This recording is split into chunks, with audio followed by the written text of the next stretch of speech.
और इस मुल्क के बारे में कोई नहीं सोचता। एक भंगी भी चूड़ा भी पैसे कमाने के चक्कर में लगा रहता है। लोग पैसों के साथ साथ अपनी मजबूरियों से भी मर रहा है। बिरयानी वाले के पास चले जाए, चावल के पैसे कम हो गए, लेकिन 70 रुपये पाव का रेट खत्म ही नहीं हो रहा। अवाम का कसूर ये लगता है, इस अवाम का सबका ज़मीर मर गया है। वो ज़मीर ये मर गया, कभी आवाज़ नहीं उठा सकेंगे। या कहाँ से चेंजिंग आएगी? चोरों की तादाद ज़्यादा भाई, सारे चोर हैं। वज़ीर आज़म से लगा के एक भंगी तक सब चोर हैं। इमरान खान के बारे में आप क्या कह रहे हैं? इमरान खान कोई ना कोई अक़वाम मुत्तहिदा में सब बेईमान है।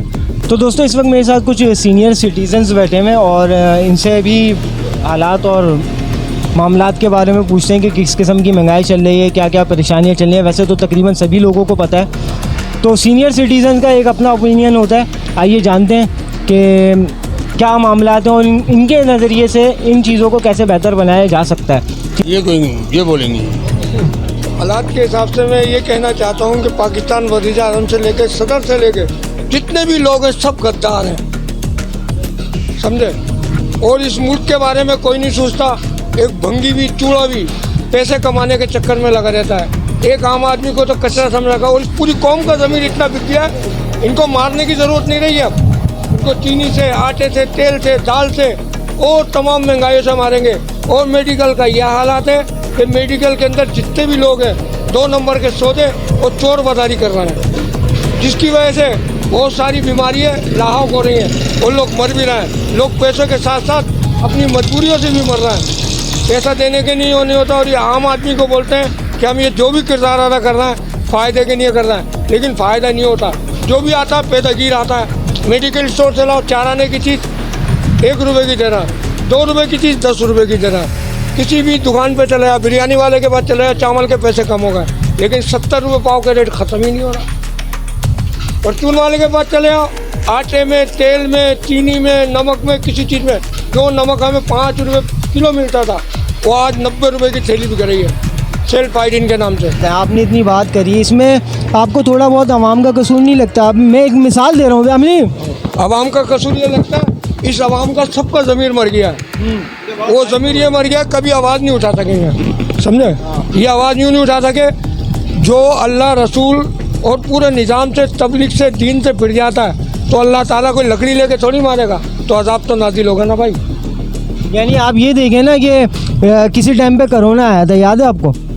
तो उस टाइम पे जब आवाम को चाहिए था एक दूसरे की हेल्प करना, कि वो 5 रुपये वाला जो मार्क्स है 50 रुपये का देना शुरू कर दिया। अब ये गवर्नमेंट ने कहा था कि 5 रुपये की चीज़ 50 रुपये की। तो भाई साहब ये किरदार होता रहेगा, क्योंकि पूरी कौम का ज़मीर मर चुका है। ये इस कौम को गोली मारने की ज़रूरत नहीं है, बम मारने की ज़रूरत नहीं है। तो वही ना, मतलब गवर्नमेंट के साथ मैं कह रहा हूँ, हुकूमत के साथ साथ हमें आवाम को भी चेंज आना चाहिए। या कहाँ से चेंजिंग आएगी? चोरों की तादाद ज़्यादा भाई, सारे चोर हैं।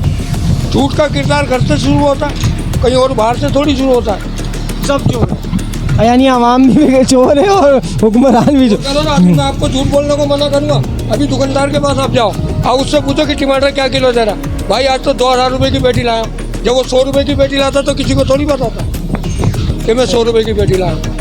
अब आप मुझे एक बात ये भी बताएं कि हम महंगाई का रोना रोते रहते हैं कि महंगाई हो रही है, ये हो रहा है, वो मसाइल नहीं, लेकिन अपने शशकिया ख़त्म नहीं होने। वो ख़त्म हो नहीं सकते, क्योंकि एक 32,000 तनख्वाह कमाने वाला, उसके पास तो ना 1,30,000 की मोटरसाइकिल है, 300 रुपये तेल के निकालता है, सारा दिन फोन मोबाइल में लगे रहते हैं। ये कहाँ से पैसे आते हैं? तो यहाँ गरीब थोड़ी रहते हैं भाई, अमीर ही रहते हो। खामा का रोना लगाया, खामा खा का रोना लगाया हुआ। जो अल्लाह रसूल और कुरान के काम से फिर जाता है तो बर्बादी लाख होती है। हमें कोई नहीं मार रहा, ये अल्लाह की तरफ से होना चाहिए। यानी आवाम के साथ ऐसे ही होना चाहिए, ऐसे ही होना। ऐसी आवाम वैसे यार जब आवाज़ नहीं उठाओगे किसी बुराई के खिलाफ तो आफत तो आएगी ना।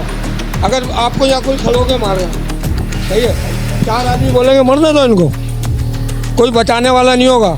रोड पे अभी कोई मसला आया, शोर मचाता आ जाए, डाकू डाकू डाकू, तो वो गुना और बेगुना को नहीं देख रहा, बस डाकू को देख रहा। तो आपके हिसाब से आवाम को क्या करना चाहिए? आवाम का ज़मीर को अपना मुतमईन करे, अल्लाह रसूल और कुरान के मुताबिक अज़ान के टाइम नमाज़ पढ़ने जाए, इबादत करे, अल्लाह के काम पे चलेगा ना तो सारे किरदार अच्छे हो जाएंगे। सही। अच्छा, ये तो हो गई चलें आवाम और हुक्मरान की बात। आपने माशाल्लाह एक लाइफ गुजारी है, सही है ना? आपके हिसाब से कौन सा ऐसा हुक्मरान है जिसने पाकिस्तान को फ़ायदा पहुँचाया? सिर्फ जन्नत ज़ियाउल हक है, जो ईमानदार हुक्मरान था, उसने पाकिस्तान के फ़ायदे की बात करी है और फ़ायदा पहुँचाया और आज भी उसके तहत ये पूरा पाकिस्तान चल रहा है। यानी ज़ियाउल हक जैसे बंदे की ज़रूरत है पाकिस्तान। लियाकत अली खान के बाद इमरान खान के बारे में आप इमरान खान कोई ना कोई अक़वाम मुत्तहिदा में सब बेईमान है।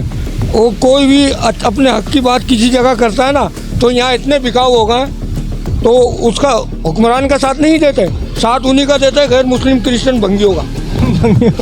चलिए ठीक है, बहरहाल आपसे बात करके बहुत अच्छा लगा।